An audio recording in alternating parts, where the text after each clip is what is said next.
Welcome into the college basketball experience. TCE trim for the top 5 games plus one, aka the six-pack for Wednesday, January the 29th. I am Moneyline Mac. He is the DC Sports Messiah. And let's dive right into it, Troy. Let's lead it off in the SEC. We got two teams kind of going in opposite directions, to be honest.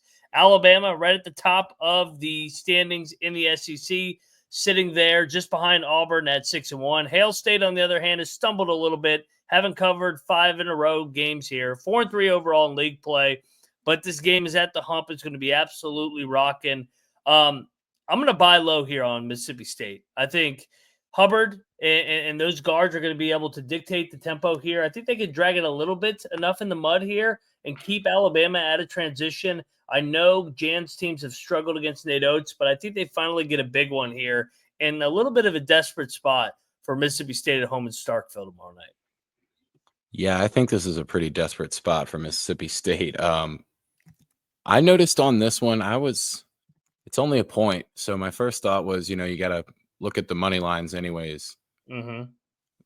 The even odds for Alabama's team total is 83.5, and the even odds for Mississippi State's is 82.5. But Mississippi State is laying a point. I'll take the hint. I'll lay it.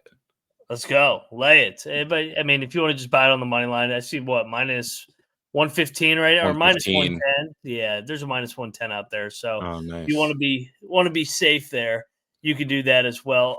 Let's go over to the Big Ten here, Troy. We got two teams playing pretty good basketball. I mean, Wisconsin's been red hot, 16-4 overall. They've won 8 out of 9. Their only loss being at UCLA. You got Maryland on the other hand as well, 6-4, just won back-to-back road games.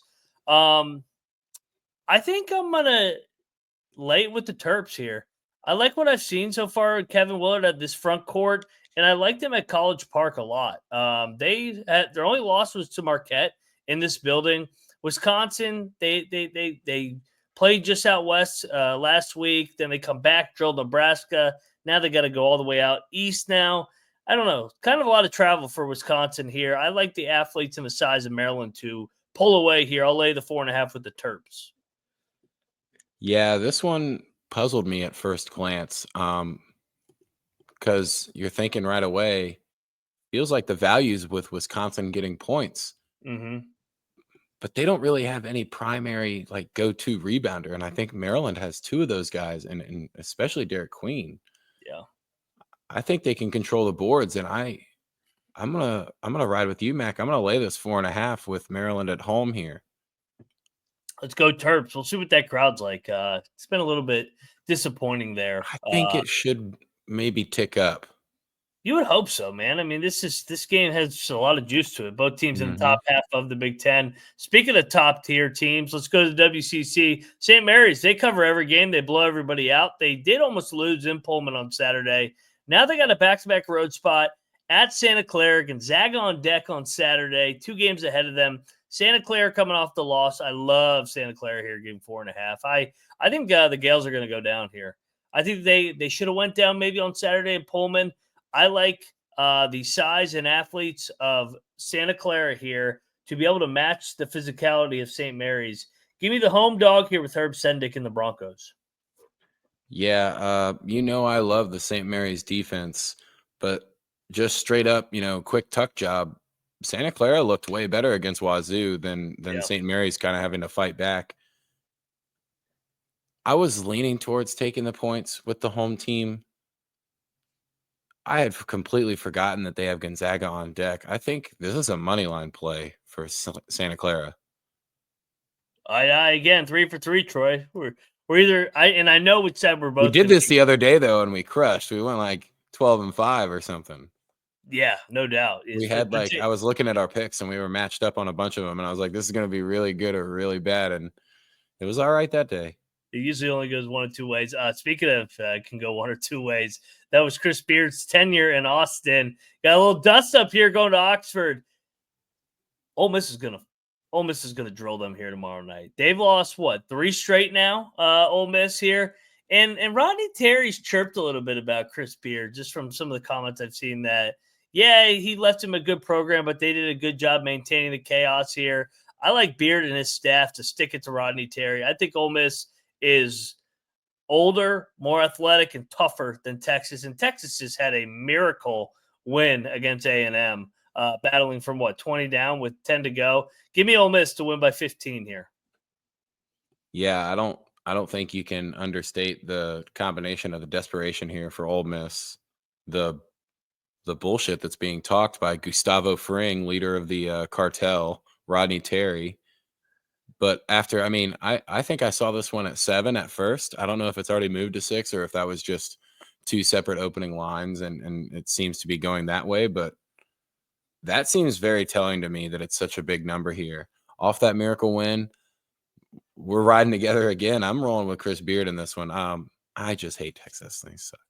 The horns down, and I think we're going to be agreed in the last one here. Morgantown, West Virginia.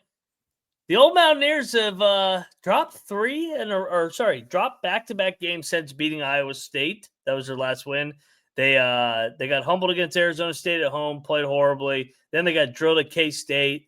Coming in here limping a little bit, shorthanded. Houston, on the other hand, just played the game of the year, comeback of the century, down 6 multiple times.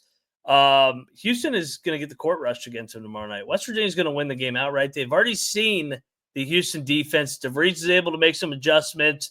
They're able to skip the ball against their over-aggressive defense, overhelping that is with the Houston side.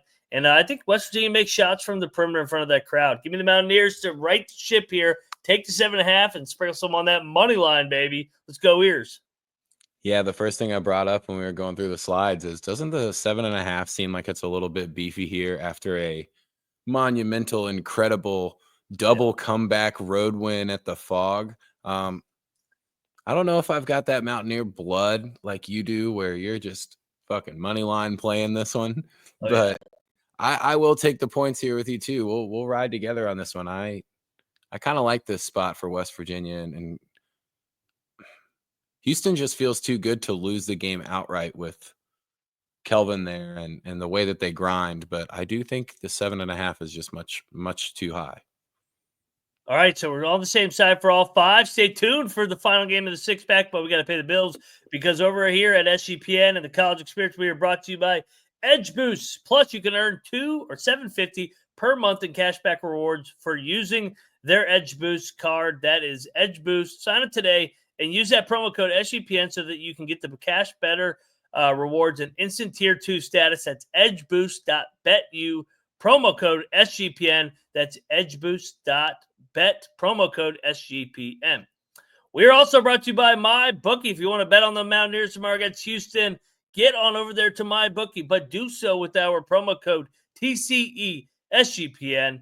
That is MyBookie, that promo code TCESGPN. 100% deposit match up to $1,000 or a $10 casino chip. That's mybookie.ag, promo code TCESGPN.